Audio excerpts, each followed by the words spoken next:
Welcome back to another video of the A380 by fly-by-wire. Today we are gonna take a look at something different, and that is the radio panel. I'm gonna show you how to use the radio panel. It differs a little bit from the radio panel of the A320, but in the end it's the same function, only the interface is different. So let's just dive in. Alright, we are here at Düsseldorf International in the cockpit of the A380. Let's take a look down at the radio panel. I already connected to VATSIM, and as you can see we have currently no controller, no ATIS, nothing in Düsseldorf, but we have it in Cologne-Bonn airport, which is close. So we have the ATIS at 132.130 and the ground controller at 121.730. Now, in order to, let's say, select the ATIS for VHF1, you would do it like this. You would just have this blue one here, just ensure that this is selected, 132.130. Now to confirm it, you would have to press this button. And to make it active, you would press this button to swap the standby and the active frequency, like this.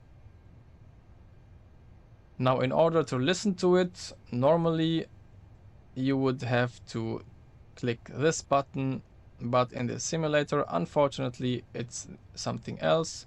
It's this button right here. Report old map data on initial contact. Expect ILS or RNP approach. So as you can hear, it only works, and you can only hear something if you press this call button. And normally I would guess that this button, the lighting and the icon, indicates that yeah, I am listening to this frequency, but I'm not transmitting. Now to the other frequency for, let's say, the ground controller 121.730, you would click this button right here, 121.730, and confirm it. Swap it with this button right here. Now make it the active frequency. And of course, if you want to listen to it, you would have to press the call button again.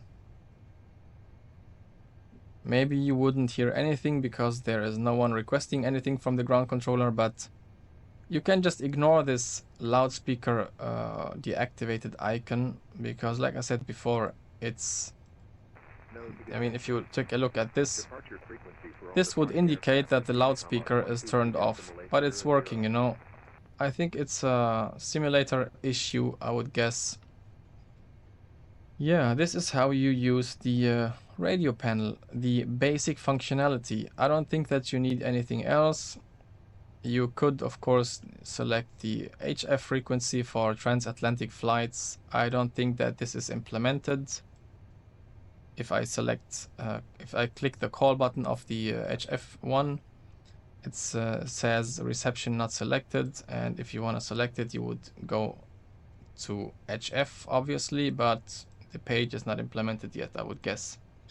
So yeah, basic functionality of the radio panel. And there is maybe one thing that is worth mentioning.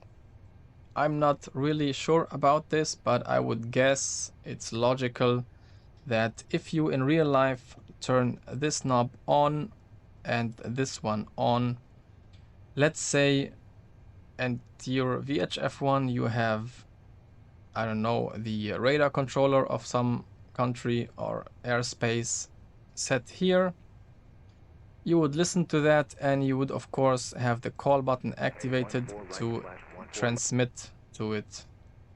And you would have something like, I don't know, in the case of VATSIM it would be Unicom, for example 122.8. You would have a listen to Unicom by having this button here turned on, and maybe turn the volume a little bit down, because yeah, you don't need to have two loud transmissions at the same time. Anyway, in the simulator I think it's the other way around. Somehow these buttons don't make any sense. and you can only listen to one frequency at a time, and you can only transmit to one frequency at a time. The latter is of course logical, because why would you transmit to two frequencies at the same time? Wouldn't make any sense.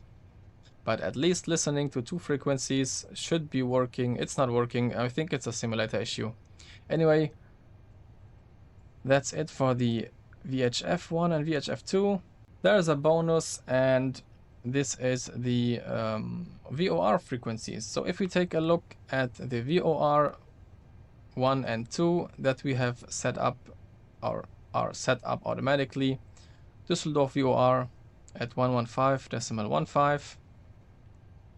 Now what you're gonna do is you have to activate this one right here, or this one, doesn't make any difference. Let's activate them both. I mean, they're identical. And now if you want to listen to the Morse code, you would just press that button here to light it up, and you would select here down the VOR that you want to listen to. And in this case, it doesn't matter. Let's select VOR 1 and take a look at the identifier. Now just listen again.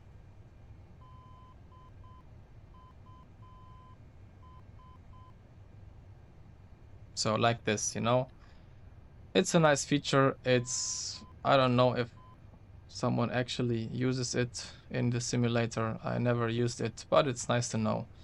Anyways, guys, thank you very much for watching. I hope you enjoyed the video, and see you in the next one.